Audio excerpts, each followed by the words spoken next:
లాహిరి లే, టైం చూడు, 7 దాటింది. ఇలా పొద్దుపోయిందాకా పడుకోవడం, హడావిడిగా లేచి తిండి తినకుండా కాలేజీకి వెళ్ళడం నీకు బాగా అలవాటైపోయింది. లేచి త్వరగా తెములు. ఇవాళ బ్రేక్ఫాస్ట్ చేయకుండా వెళితే ఊరుకునేదే లేదు. లాహిరి గదిలోకొచ్చి ఆమె కప్పుకున్న దుప్పటి లాగేసి గట్టిగా లేపింది జ్యోతి. లాహిరి బద్ధకంగా మూలిగింది, తిరిగి దుప్పటి మీదకి లాక్కుంటూ. లేవమన్నానా? మళ్ళీ పడుకుంటావేం? సున్నితంగా విసుక్కుంది జ్యోతి. నిద్రొస్తుంది మమ్మీ, కాసేపు పడుకుంటాను ప్లీజ్, గారాబంగా గొణిగింది. కూతురి వైపు నిస్సహాయంగా చూసింది జ్యోతి. నాకు కూడా టైం అవుతోందిరా, పని కావాలి కదమ్మా. మదన్ ఆంధ్రా బ్యాంకులో, జ్యోతి సెక్రటేరియట్లో పనిచేస్తున్నారు. వాళ్ళ ఒక్కగానొక్క కూతురు లాహిరి బీఎస్సీ చదువుతుంది. గారాబాల బట్టి ఆమె ఆడింది ఆట, పాడింది పాట. చురుకైన పిల్ల కావడం చేత ఒక్కసారి చదవగానే బుర్రలో కంప్యూటరైజ్ అయిపోతుంది. అందుచేత అస్తమానం పుస్తకాల పురుగులా చదువుతూ కూర్చోకుండా సినిమాలు, షికార్లు అంటూ తిరుగుతూ అల్లరి చేస్తూ హాయిగా ఉంటుంది. లాహిరి అలా బాధ్యతారహితంగా తిరగడం జ్యోతికి నచ్చదు.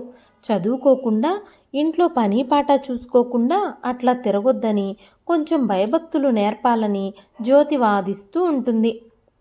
కానీ మదన్ మాత్రం ఈ రోజుల్లో పిల్లలకి మనం చెప్పడం ఏంటి, వాళ్లే మనకు చెప్తారు ఏది మంచిది ఏది చెడ్డది అని అంటాడు తను. లాహిరి లేమ్మా, మరోసారి బతిమాలింది జ్యోతి.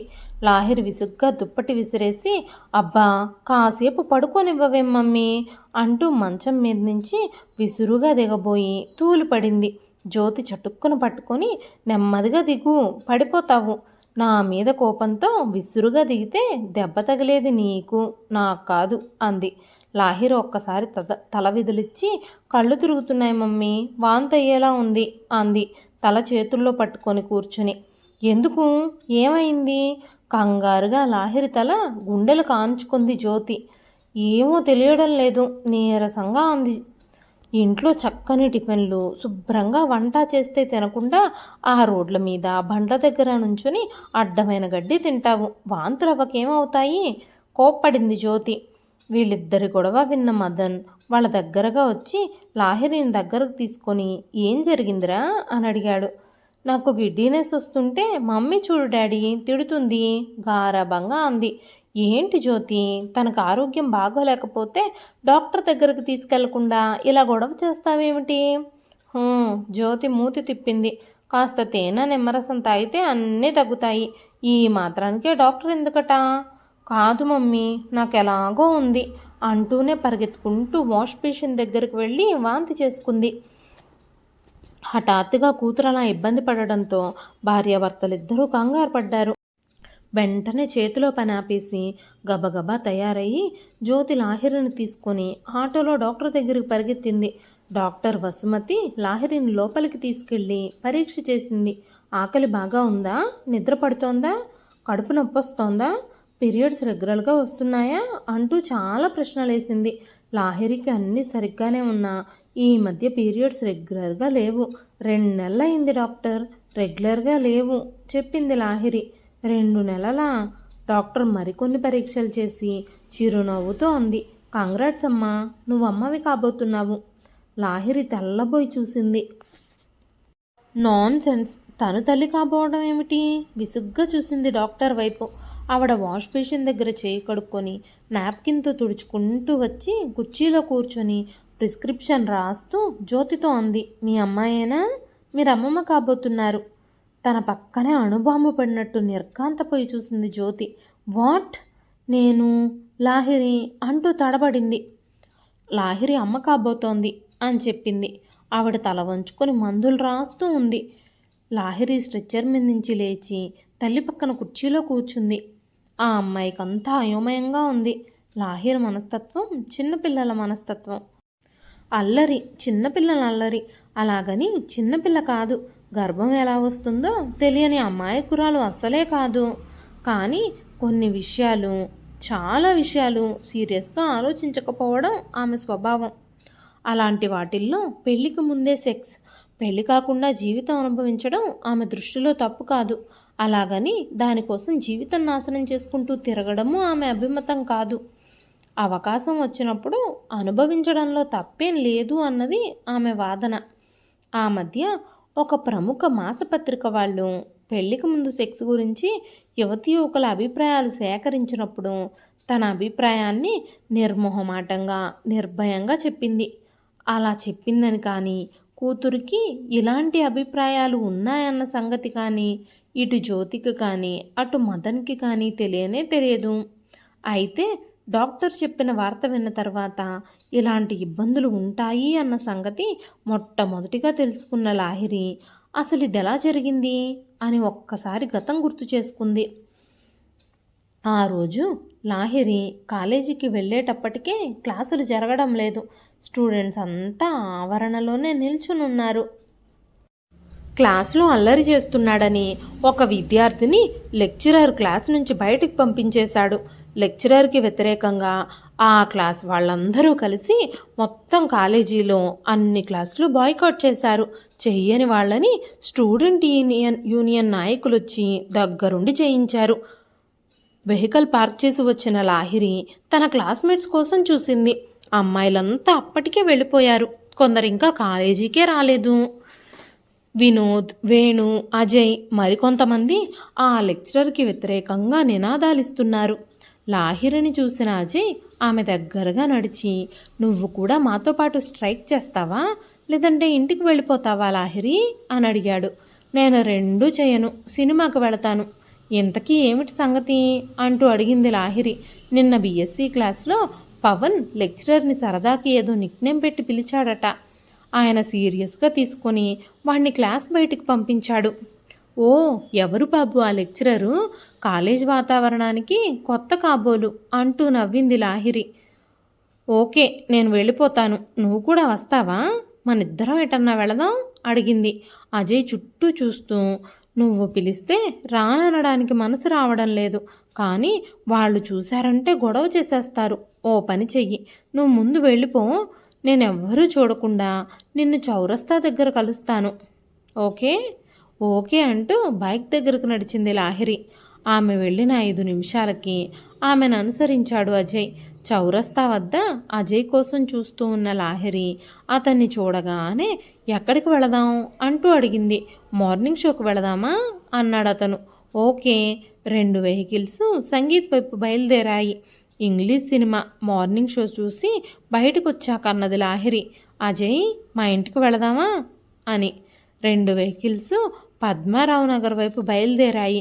ఇంట్లోకి వెళ్ళగానే సోఫాలో వాలిపోయి, అబ్బా తలనొప్పి వచ్చేసింది, బాగా చిరాగ్గా ఉంది.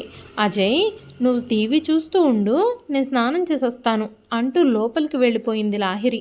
అజయ్ టీవీ ఆన్ చేశాడు. తెలుగు ఛానల్లో సినిమా క్లిప్పింగులు చూపిస్తున్నారు. అజయ్ ఛానల్ మార్చాడు. స్టార్ మూవీ వస్తోంది. అలర్ట్ అయి కూర్చున్నాడు. కొన్ని నిమిషాల్లోనే సర్వం మర్చిపోయి సినిమా చూస్తున్న అజయ్ మొహం మీద చిటికలు వేస్తూ హలో అన్నది లాహిరి. అజయ్ ఉలిక్కిపడి ఆమె వైపు చూశాడు. లాహిరి స్నానం చేసి నైటీ వేసుకొని వచ్చింది. జుట్టుకున్న క్లిప్ తీసేసి విరబోసుకుంది. ఆమె చల్లుకున్న బాడీ స్ప్రే మంచి పరిమళాలు వెదజల్లుతోంది. అజయ్ కళ్ళ ముందు టీవీలో ముద్దు సీన్లు, హీరోయిన్ల క్లోజప్ సీన్లు, రకరకాల శృంగార భంగిమలు కదిలాయి. తనకు అతి సమీపంలో కూర్చొని నవ్వుతున్న ఆమెను చూస్తూ ఉంటే అణువణువు కోరికతో రగిలిపోయింది. ఏంటి అలా చూస్తున్నావు అడిగింది. యు ఆర్ సింప్లీ బ్యూటిఫుల్ అన్నాడు అదో రకంగా చూస్తూ. ఆ చూపుల్లో కనిపించిన మత్తుకి, అతని స్వరంలో వినిపించిన గమ్మత్తుకి, కళ్ళల్లో కొత్తగా కనిపిస్తున్న కాంక్షకి లాహిరి మనసు చిత్రంగా స్పందించింది. శరీరంలోంచి ఆవిర్లొస్తున్నట్టు అనిపించింది. అప్రయత్నంగా అతనికి దగ్గరగా జరిగింది. ఆ క్షణం చాలు అజయ్కి. చటుక్కున దగ్గరికి లాక్కొని గట్టిగా పెదాల్ని ముద్దు పెట్టుకున్నాడు. ఎప్పుడు అజయ్ తనని ఎత్తుకున్నాడో, బెడ్రూమ్లోకి ఎప్పుడు తీసుకొచ్చాడో తెలియలేదామెకి. లాహిరి ఒక్కసారిగా ఆలోచనల్లోంచి తెప్పరిల్లింది. డాక్టర్ వసుమతి ప్రిస్క్రిప్షన్ జ్యోతి చేతికిస్తూ అంది, ఈ మందులు వాడండి. అమ్మాయి చాలా వీక్గా ఉంది, బాగా తినాలి. జ్యోతి శిలా విగ్రహంలా కూర్చుండిపోయింది. డాక్టర్ చెప్పిన మాట ఆమె చెవుల్లో ప్రతిధ్వనిస్తూ మెదడు నరాలన్నింటినీ చిట్ల కొడుతున్నట్టుగా అనిపించసాగింది. లాహిరి 20 ఏళ్ళు కూడా నిండని లాహిరి భవిష్యత్తులో పెద్ద సైంటిస్ట్ అవ్వాలని కలలు కంటున్న కూతురు పెళ్లి కాకుండా నో అనుకుంటూ తల విదిలిచ్చింది. ఏమ్మా, మీ అమ్మాయి సరిగ్గా తినదా? అడిగింది డాక్టరు.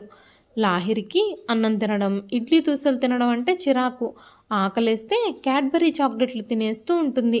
అదేమిటే అంటే ఇన్స్టెంట్ ఎనర్జీ ఇస్తుంది మమ్మీ అంటుంది. రోడ్డు మీద చాట్ బండ్ల దగ్గర స్నేహితులతో నిలబడి పానీపూరీలు రగడాలు తినేస్తుంటుంది. లేకపోతే బేకరీలో పేస్ట్రీలు, సమోసాలు, కర్రీ పఫ్లు, ఇలా ఆమె ఆహారపు అలవాట్లన్నీ కూడా పూర్తిగా మోడ్రన్. ఏం తిన్నా ఏం తాగినా వేళకి కొంచెం పెరుగన్నమన్నా తినాలని జ్యోతి ఎన్నిసార్లు తిట్టినా కేర్ నాట్గా ఉంటుంది. జ్యోతి అప్రయత్నంగా తలూపింది. ఏమ్మా, అన్నం తినకుండా ఏం తింటావు? పానీపూరీలు పావు బాజీలునా? ఈ కాలం అమ్మాయిలకి జీవితమే కాదండి, తిండి కూడా ఫాస్ట్గానే ఉండాలి. అందుకే ఫాస్ట్ ఫుడ్లే తింటున్నారు నవ్వింది డాక్టరు. లాహిరి కానీ జ్యోతి కానీ ఆవిడ జోకుల్ని ఆస్వాదించే స్థితిలో లేరు. ఎవరి ఆలోచనల్లో వాళ్ళు ఉన్నారు. డాక్టర్ రాసిచ్చిన ప్రిస్క్రిప్షన్ తీసుకొని ఆవిడకి ఫీజు ఇచ్చి బయటపడ్డారిద్దరూ. జ్యోతి సర్వం పోగొట్టుకున్న దానిలాగా కళ్ళల్లో నీళ్లు తిరుగుతూ ఉంటే మాటి మాటికి కళ్ళు తెరుచుకుంటూ మౌనంగా కూర్చుంది ఆటోలో. లాహిరికి చిరాగ్గా అనిపిస్తోంది, కానీ జ్యోతిలా బాధపడడం లేదు. ఏం జరిగిందని ఆ అమ్మ ఏడవడం అనుకుంటోంది తను. తనకు మాత్రం తెలుసా ఇలా జరుగుతుందని? చచ్చా, తనకి బుద్ధి లేకపోతే అజయ్ కన్నా ఉండాలి. ప్రెగ్నెన్సీ రాకుండా బోలెడు ప్రికాషన్స్ అందుబాటులో ఉన్నాయి కదా. అయినా ఆ సమయంలో ఇవన్నీ ఆలోచిస్తారా ఏమిటి? ఆ క్షణంలో అజయ్ తనని ముట్టుకోగానే తన శరీరంలో కరెంటు ప్రవహిస్తున్నట్టుగా అనిపించింది.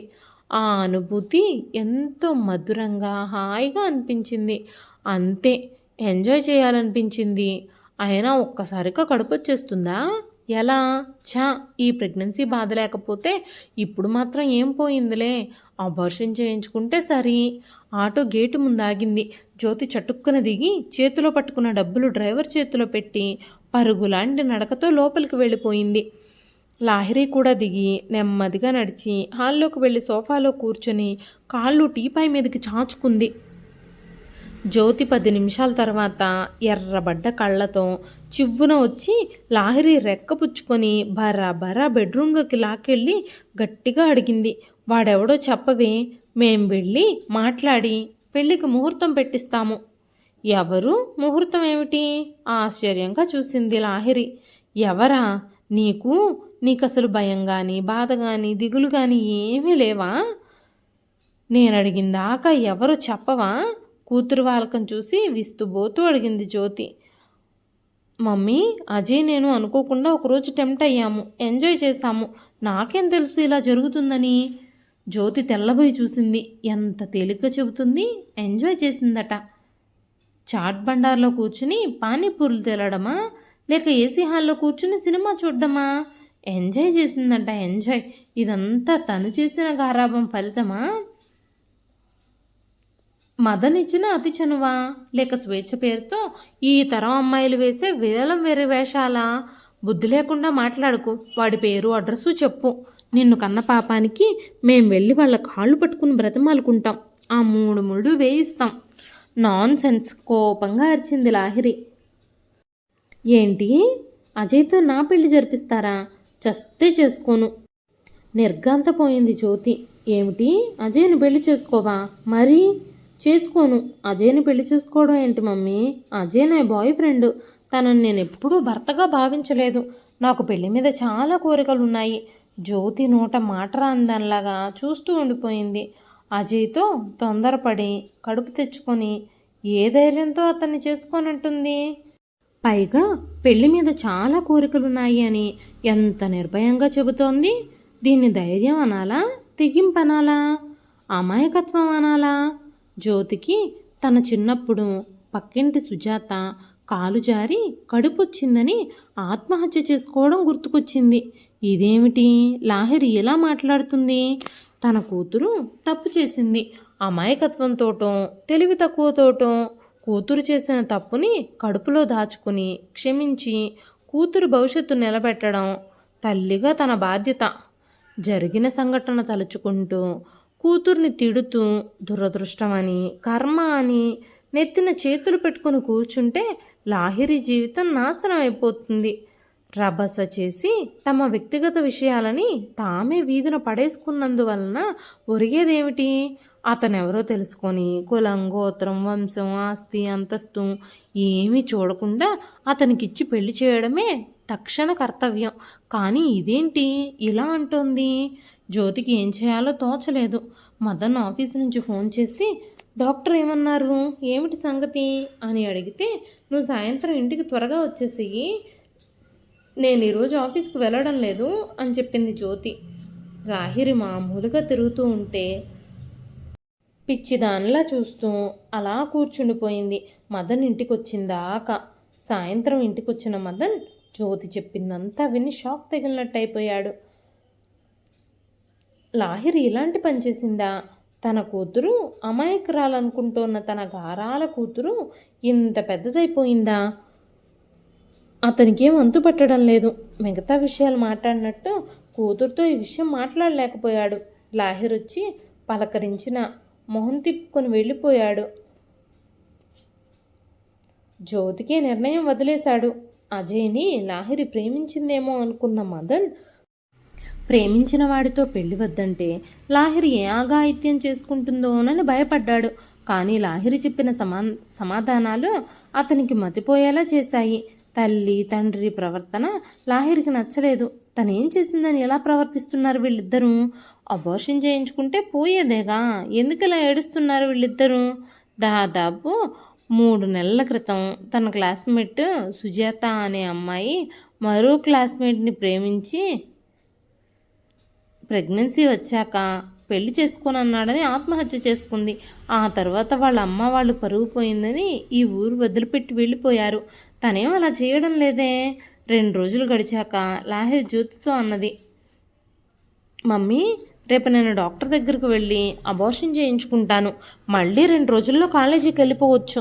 అనవసరంగా సోకాలు పెట్టి గలాబా చేసి గోల చేసి చిన్న విషయాన్ని పెద్దగా చేయకు. ఈ విషయం ఎలా డీల్ చేయాలో నాకు తెలుసు. అజయ్తో నా పెళ్లి గురించి అస్సలు ఆలోచించకండి. జ్యోతి వెర్రి చూపులు చూస్తుంటే హై హీల్స్ టకటకలాడిస్తూ బయటకు వెళ్ళిపోయింది. లాహిరి వెళ్ళిన వైపు చూస్తూ చేష్టలుడికి కూర్చుండిపోయింది జ్యోతి. లాహిరి మాట్లాడిన ప్రతి అక్షరం ఒక్కో పుల్లగా మారి ఆవిడ గుండెల్లో చితి పేరుస్తున్నట్టుగా, దాని తాలూకు సెగతో వాళ్ళంతా ఆవిర్లు సోకుతున్నట్టుగా ఉంది. మదన్ ఎలాగైనా కూతుర్ని పెళ్లి కొప్పించమని చెప్పాడు. ఇప్పుడేం చెయ్యాలి? మదన్ వచ్చిందాకా అలాగే కూర్చుండిపోయింది. మదన్ ఆమెను చూసి కదిలిపోయాడు. 2 రోజులకే కృషించి కళ తప్పుంది జ్యోతి. ఆమెను దగ్గరకు తీసుకుని ప్రేమగా అడిగాడు, ఏం జరిగింది? లాహిరి ఏమంది?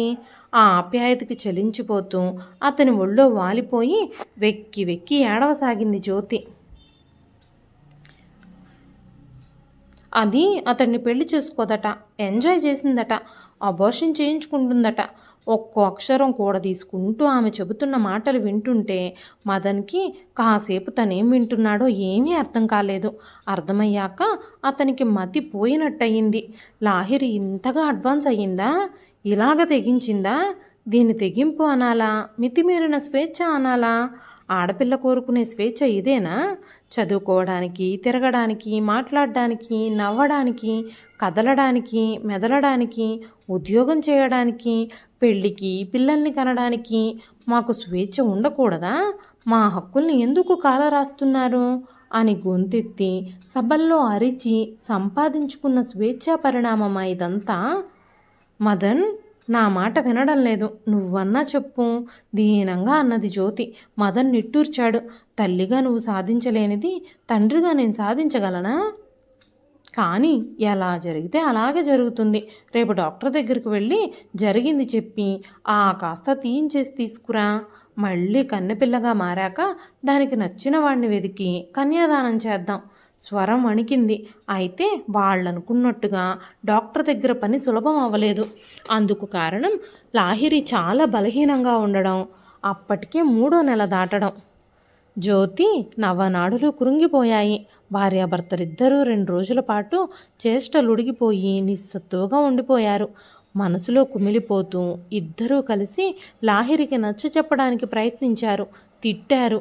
కానీ లాహిరి ఎట్టి పరిస్థితుల్లోనూ అజయ్తో పెళ్లికి అంగీకరించనని చెప్పేసింది. 7వ నెల రాగానే సిజేరియన్ చేసి పిల్లని బయటికి తీసేస్తారు, అలా చేద్దాం అన్నది లాహిరి.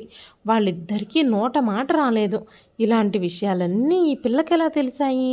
ఈ కాలం పిల్లలంతా పెళ్లికి ముందు సెక్స్ అనుభవిస్తే తప్పేమిటి అని అడుగుతున్నారు. లాహిరి కూడా ఇదే భావాలతో ఉందా? ఇంతకాలం నుంచి ఈ అమ్మాయిని అర్థం చేసుకోలేకపోవడం తమ అసమర్థత? వాళ్ళకేం అర్థం కాలేదు. మదన్ బెంగళూరులో ఉంటున్న తన చెల్లెలు స్వాతికి ఫోన్ చేసి లాహిరి గురించి చెప్పాడు. అంతా విన్న స్వాతి తేలిగ్గా అంది, నువ్వేం వర్రీ అవ్వకన్నయ్యా, ఆఫ్టర్ ఆల్ లైఫ్ ఇలాంటివన్నీ మామూలే. వారిజ కూడా ఇలాంటి పనే చేసింది. కాకపోతే అదే తనంతట తానే వెళ్ళి అబార్షన్ చేయించుకుని ఇంటికి వచ్చింది. ఒక్కరోజు రెస్ట్ తీసుకొని మర్నాడు కాలేజీకి వెళ్ళిపోయింది. వీళ్ళేం గవర్నమెంట్ ఉద్యోగాలు చేయడం లేదు కదా, 45 రోజులు లీవ్ ఉందని వాడుకోవడానికి. నెలాఖరికి పరీక్షలు అవ్వగానే నా దగ్గరికి పంపించు. ఓసారి డెలివరీ అయ్యాక మళ్ళీ అక్కడికి పంపిస్తాను. ఆ తర్వాత మామూలుగా కాలేజీకి వెళుతుంది. ఎలాగా ఫైనల్ ఇయర్ కాబట్టి చదివేం డిస్టర్బ్ అవ్వదులే. కానీ బేబీనేం చెయ్యాలి అని అడిగాడు మదన్ నిస్సహాయంగా. స్వాతి నవ్వింది. నువ్వింకా ఏ లోకంలో ఉన్నావన్నయ్యా? బోలెడన్ని అనాథ శరణాలయాలున్నాయి. మదన్ మనసు చివుక్కుమంది. స్వేచ్ఛ పేరుతో వీళ్ళిలా తిరగడం దేశంలో అనాథల్ని తయారు చేయడానికా? నిట్టూర్చాడు. అన్నయ్య, ఈ కాలంలో సెంటిమెంటల్గా ఆలోచించి బాగుపడడం కష్టం. మనం కూడా కాలానుగుణంగా మారితేనే బ్రతకగలము. ఈ విషయంలో నువ్వు చాలా బాధపడుతున్నావన్నట్టుగా అనిపిస్తోంది. అనవసరంగా ఎక్కువగా ఆలోచించుకు, నేను చూసుకుంటాను, ఓకేనా? స్వాతితో మాట్లాడిన దగ్గర నుంచి మదన్ మనసులో సంఘర్షణ మొదలయ్యింది. అప్పుడప్పుడు పేపర్లలో పసికందులని చెత్త కుప్పల్లోనూ మురుగు కాలవల్లోనూ పడేసి వెళ్ళిపోతూ ఉండే పెళ్ళి కాని తల్లుల గురించి చదివినప్పుడు ఆ తల్లుల మీద తనకి విపరీతమైన అసహ్యం వేస్తూ ఉంటుంది. ఒళ్ళుపాయి తెలియకుండా తిరిగి వాళ్ళ కోరికలకి, వాళ్ళ పిరికితనానికి పసిపిల్లల్ని బయలు చేయడం ఎంత అమానుషత్వం. తిరగడానికి ధైర్యం చేసేవాళ్ళు పిల్లల్ని పెంచుకోవడానికి ఎందుకు ధైర్యం చేయరు అనుకునేవాడు. కానీ ఇప్పుడు తనకే అలాంటి పరిస్థితి ఎదురయ్యింది. తన తక్షణ కర్తవ్యం ఏమిటో అతనికి ఏమీ అర్థం కాలేదు. జ్యోతి మాత్రం స్వాతి ఇచ్చిన మోరల్ సపోర్ట్తో చాలా ధైర్యంగా కనిపించింది. ఆమె గుండెల మీద అప్పటిదాకా ఉన్న భారం తొలగిపోయి హాయిగా నిట్టూర్చింది. లాహిరి పరీక్షలైపోగానే ఆమెను తీసుకుని భార్యాభర్తలిద్దరూ బెంగళూరు వెళ్ళారు. స్వాతి వీళ్ళనెంతో ఆప్యాయంగా ఆహ్వానించింది. ఆమె భర్త వినోద్ కూడా మదన్కి, జ్యోతికి ధైర్యం చెప్పాడు. మీరేం బాధపడకండి బావగారు, ఈ రోజుల్లో ఇవన్నీ మామూలైపోయాయి. ఇంకా నయం, లాహిరి చేసిన తప్పు ఒప్పుకుంది, ధైర్యంగా నిలబడింది. కొందరు అమ్మాయిలైతే తిరిగినంతసేపు తిరుగుతారు. ఇలాంటి పరిస్థితి రాగానే ఆత్మహత్యలు చేసుకుంటారు. లాహిరిని ఈ విషయంలో మనం మెచ్చుకోవాలి. అది కాదు వినోద్, ఆ కుర్రాడెవరో చెబితే పెళ్లి చేసేస్తాం కదా. మనకేం ఆస్తిపాస్తులకేమీ లోటు లేదు కదా. వాళ్ళు అడిగిన కట్నం ఇచ్చి 3 ముళ్ళు వేయిస్తే గౌరవం కదా. ఎంత నచ్చ చెప్పినా ఇది వినడం లేదు, ఆవేదనగా అన్నాడు మదన్. బావగారు, చదువుకున్న మీరే ఇలా మాట్లాడితే ఎలాగా? అతనంటే ఇష్టం ఉండి లాహిరి ఈ పని చేసిందా? ఏదో క్షణికోద్రేకంతో చేసింది. కర్మకాలు ఇలా జరిగింది. 9 నెలలు కష్టపడి ఆ పిండాన్ని తీసేస్తే ప్రక్షాళన చేసుకొని కోరుకున్న వాడిని పెళ్లి చేసుకొని 100 ఏళ్ళు హాయిగా బ్రతకడం కావాలా మీకు? ఈ 9 నెలల కష్టం కోసం మనసు చంపుకొని ఇష్టం లేని వాడిని పెళ్లి చేసుకుని 100 ఏళ్ళు నరకం చూస్తూ బ్రతకాలా? లాహిరి ఆధునిక యువతి బావగారు, ఆమెకేం కావాలో ఆమెకు తెలుసు. మీరు ఇంక ఈ విషయం మర్చిపోయి హాయిగా ఎంజాయ్ చేయండి. రేపు ఉదయం అందరం మైసూరు వెళదాం సరదాగా, సరేనా? అతని మాటలకి, ఆ విశాల హృదయానికి మదన్ కళ్ళు కృతజ్ఞతతో చెమర్చాయి. 4 రోజులు స్వాతి కుటుంబంతో సరదాగా గడిపి జ్యోతి, మదన్ హైదరాబాద్కి ప్రయాణమయ్యారు. బయలుదేరేటప్పుడు కూతుర్ని దగ్గరికి తీసుకొని కన్నీళ్లతో ముద్దు పెట్టుకుంది జ్యోతి. లాహిరి మాత్రం ఎప్పట్లాగే హుషారుగా తిరుగుతుంది. కాకపోతే ఈ మధ్య అబ్బా బరువుగా ఉంది మమ్మీ, వెయిట్ పెరిగినట్టుగా అనిపిస్తుంది, డైటింగ్ చేస్తాను అని గోల చేస్తుంది. జ్యోతికి బాధ అనిపించింది. ఈ హైటెక్ పిల్లలకి జీవితం అంటే ఏమిటో తెలియక చేసే తప్పులే కానీ అవి జీవితం పట్ల అవగాహనతో చేసేవి కాదుగా. నిజంగా జీవితం అంటే ఏమిటో తెలిసిన వాళ్ళు ఇలాంటి అవివేకపు స్వేచ్ఛ కోరుకుంటారా? ఆ మధ్య ఎక్కడో చదివింది, ఎవరో ఒక అమ్మాయి గర్భం దాలిస్తే ఎలా ఉంటుందో అనే థ్రిల్ కోసం పెళ్ళి కాకుండా పిల్లని కన్నాక ఆ పిల్లని ఏం చేయాలో తెలియక ముక్కు మూసి చంపేసిందట. జ్యోతి ఒళ్ళు ఒక్కసారిగా గగురు పొడిచింది. లాహిరికి నెలలు నిండాయి. స్వాతి ఎప్పటికప్పుడు మదన్కి, జ్యోతికి ఫోన్ చేసి అతని విషయాలు చెబుతుంది. కడుపులో శిశువు కదిలినప్పుడల్లా లాహిరి చిన్నపిల్లలాగా సంబరపడిపోతోందని, అత్త బేబీ ఎప్పుడు బయటకు వస్తుంది అని అడుగుతుందని స్వాతి చెప్పడంతో జ్యోతి బిగ్గరగా ఏడ్చింది. మదన్ ఆమెను అక్కున చేర్చుకుని ఓదార్చాడు. 7వ నెల రాగానే సిజేరియన్ చేసి బేబీని బయటకు తీసి పడేయమని గోలగోల చేసింది లాహిరి. కానీ స్వాతికి అలాగా ఇష్టం లేదు. 7వ నెలలో బేబీ సరిగ్గా ఎదగకపోయినా, బలహీనంగా ఉన్నా బ్రతకడం కష్టం అంటారు. బేబీని ఎవరికన్నా ఇచ్చేద్దాం కానీ చంపే హక్కు మనకి లేదు. ఇన్నాళ్ళు భరించావు, ఇంకో 2 నెలలు భరించు అని నచ్చ చెప్పింది. అయితే లాహిరి ముందు గొడవ చేసిన నెలలు నిండుతున్న కొద్దీ కడుపులో సున్నితమైన కదలికలకి ఆమెలో విచిత్రమైన మార్పు వచ్చింది. అత్త పాప పుట్టాక నాకు ఒకసారి చూపించి ఎవరికైనా ఇవ్వు, పుట్టగానే పాపాయి ఎలా ఉంటుందో చూడాలనుంది అంది. లాహిరిలో ఉన్న అమాయకత్వం చూస్తే స్వాతికి జాలేసింది. 9వ నెల వచ్చింది. ఆ రోజు తెల్లవారి లేస్తూనే లాహిరికి నొప్పులు ప్రారంభమయ్యాయి. వినోద్, స్వాతి కలిసి హాస్పిటల్కి తీసుకెళ్లారు. సరిగ్గా ఆసుపత్రికి తీసుకెళ్లిన 2 గంటల తర్వాత లాహిరికి డెలివరీ అయ్యి గులాబీ పువ్వు లాంటి పాప పుట్టింది. నర్సు చేతుల్లో చిన్న చిన్న గుప్పెట్లు మూసుకొని ఇంకా కళ్ళు తెరవని ఆ పసిగుడ్డుని చూస్తూ ఉంటే లాహిరికి అప్పుడే పూసిన ఒక గులాబీ పువ్వు గుర్తుకొచ్చింది. స్వాతి ఏం మాట్లాడిందో కానీ పాపని తీసుకొని నర్సు వెళ్ళిపోయింది. లాహిరికి పాపని నర్సు తీసుకెళ్ళిపోవడం నచ్చలేదు. ఇంకాసేపు పాపని చూడాలి అని అనిపించింది. ఒక్కసారి చేత్తో ముట్టుకోవాలి అని, ఎత్తుకోవాలని అనిపించింది. రూమ్లోకి తీసుకురాగానే స్వాతితో అంది, పాపనిచ్చేసావా? కొన్ని రోజులు ఉంచుకొని ఇచ్చేద్దామా? స్వాతి వింతగా చూసింది ఆ పిల్ల వైపు. కొన్ని రోజులు ఉంచుకొని ఎలా ఇవ్వగలవు లాహిరి? అయినా అయ్యిందేదో అయ్యింది. నువ్వు ఈ క్షణం మంచి మామూలు లాహిరివి. అంతా మర్చిపోయి హాయిగా 1 నెల రోజుల్లో కాలేజీలో చేరి పై చదువులు చదువుకో. మంచి సంబంధం చూసి నాన్న చేసే పెళ్లి చేసుకొని సుఖపడు. లాహిరికి స్వాతి చెప్పింది నిజమే అనిపించినా ఎందుకో గాని మనసులో తనేదో తప్పు చేసినట్టుగా గిల్టీగా అనిపించసాగింది. అత్త పోని వాళ్ళతో చెప్పు, పాపకి అపురూప అని పేరు పెట్టమని. నాకు ఆ పేరంటే చాలా ఇష్టం. నాకు పాప పుడితే అదే పేరు పెట్టాలనుకున్నాను. స్వాతికి లాహిరి మాటలు బాధ కలిగించాయి. ఇది తెలివైన పిల్ల తెలివి తక్కువదా అనుకుంది. చిరునవ్వుతో సరే చెప్తాను అనేసి ఊరుకుంది. జ్యోతికి, మదన్కి స్వాతి జరిగిందంతా ఫోన్ చేసి చెప్పింది. వాళ్ళిద్దరూ తేలిగ్గా నిట్టూర్చారు. ఒక్క క్షణం ఓ చిన్నారి పాపాయి జీవితం నాశనం చేశామేమో అనిపించింది ఇద్దరికీ. పాపం, పాపనెవరు తీసుకెళ్లారో, ఎలా చూసుకుంటారో. భగవంతుడి దయవల్ల మంచి కుటుంబంలోకి వెళ్ళి ఆ పాప భవిష్యత్తు ఉజ్వలంగా వెలగాలి అనుకున్నారిద్దరూ. 1 నెల తరువాత లాహిరి తిరిగి హైదరాబాద్ వచ్చి కాలేజీలో చేరింది. జరిగిన విషయం ఎవ్వరికీ పొరపాటును కూడా చెప్పలేదు. సెలవుల్లో ఊరెళ్ళి వచ్చింది అనుకున్నారే కానీ ఎవ్వరూ ప్రత్యేకంగా లాహిరిని కానీ జ్యోతిని కానీ ఏమీ అడగలేదు. జ్యోతి లాహిరిని కూర్చోబెట్టి ఓ రోజు ఖచ్చితంగా చెప్పింది, ఇంకోసారి అలాంటి తిరుగుళ్ళు తిరిగితే ఇంట్లో నుంచి వెళ్ళగొడతామని. కొంచెం బెదిరింది లాహిరి.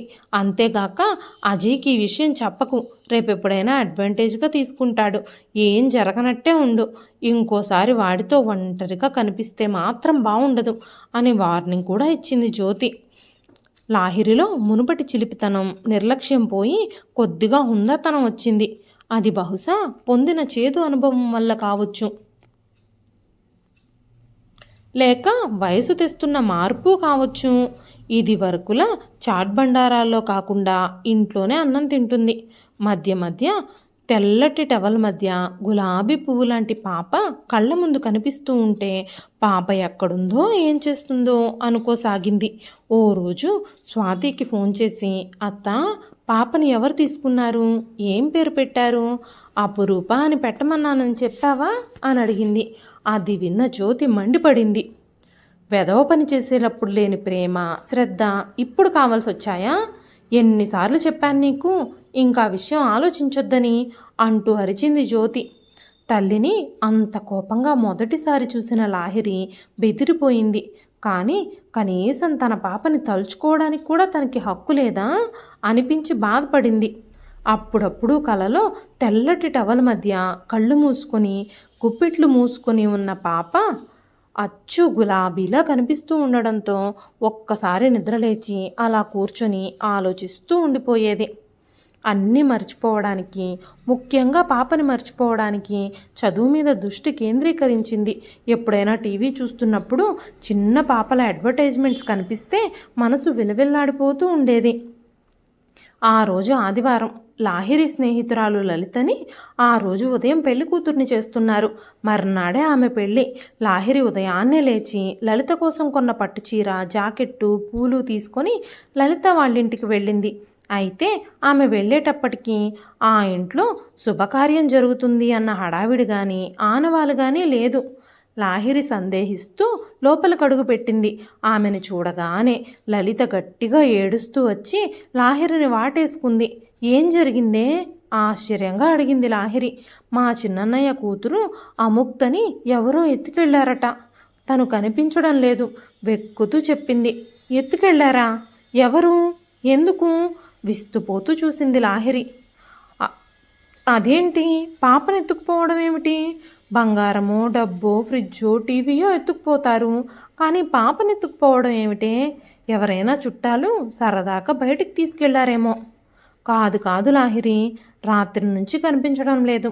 అన్నయ్య వాళ్ళు పోలీస్ స్టేషన్ చుట్టూ, పత్రికల ఆఫీసుల చుట్టూ తిరుగుతున్నారు. మా మామయ్య వాళ్ళు రేడియో స్టేషన్కి, దూరదర్శన్కి వెళ్ళారు అనౌన్స్మెంట్ ఇప్పించడానికి. రాత్రి నుంచి మాకు నిద్రలు లేవు, తిండి తిప్పలు లేవు. అసలు ఎలా జరిగింది? పాప ఎక్కడుంది? రాత్రి పిల్లలంతా పందిట్లో ఆడుకుంటున్నారు, మేమంతా మా పనుల్లో మేమున్నాము. ఎవరో ఒక ఆవిడ చాలాసార్లు పందిట్లోకి వచ్చి పిల్లల వైపు చూస్తూ నిలబడిందట. ఎవరో లెమ్మని వీళ్ళు పట్టించుకోలేదట.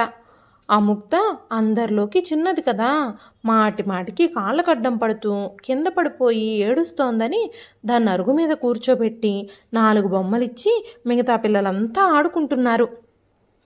కాసేపటికి చూస్తే అముక్త కనిపించలేదు.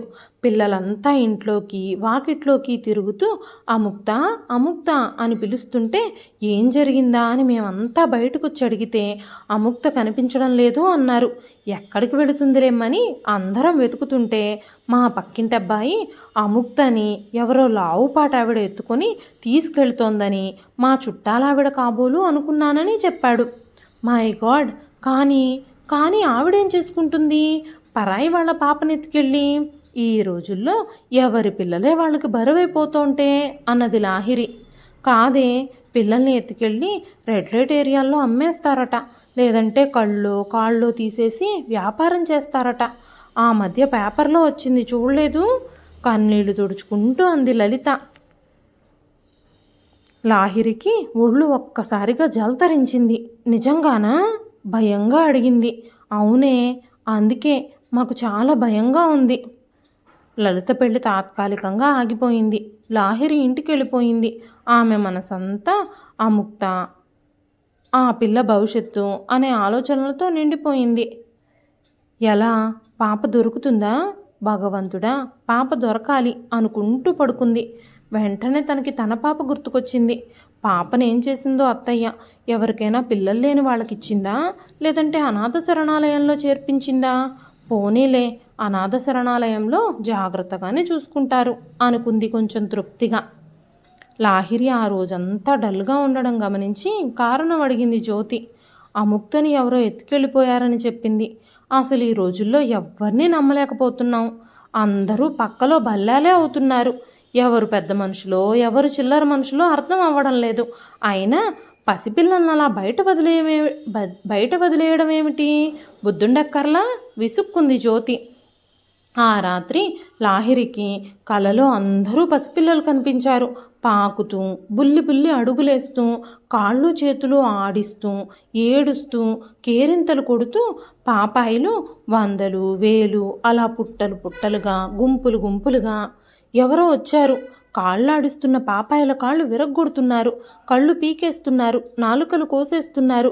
లాహిరి కెవ్వుమని అరుస్తూ లేచి కూర్చుంది. వాళ్ళంతా చెమటలతో తడిసిపోయింది. లోపల గదిలో జ్యోతి మదన్ తలుపేసుకొని గాఢ నిద్రలో ఉన్నారు. మంచినీళ్లు తాగి పడుకుంది, కానీ నిద్ర పట్టలేదు. తన పాపే కళ్ళ ముందు కదులుతుంది. పాపా పాపా అని కలవరించింది. తెల్లవారుతుండగా నిద్ర పట్టింది. మెలకు వచ్చేసరికి మదన్ జ్యోతిల సంభాషణ వినిపిస్తుంది హాల్లోంచి. జ్యోతి స్వరం, బాబోయ్ ఎంత ఘోరం! పసిపిల్లలతో వ్యాపారమా? వీళ్ళు మనుషులా పశువులా? నిన్న లాహిరి చెప్పింది వాళ్ళ స్నేహితురాలి అన్నయ్య కూతుర్ని ఎవరో ఎత్తుకెళ్లారని. ఇదేం దారుణం! వీళ్ళకి పిల్లలు లేరు. అసలు గవర్నమెంట్ ఏం చేస్తుంది ఇలా పిల్లలతో వ్యాపారం చేస్తోంటే? అనాథ శరణాలయాల మీద ఇంకా ఎవరికి నమ్మకం ఉంటుంది? వీళ్ళు చేసేది సమాజ సేవ?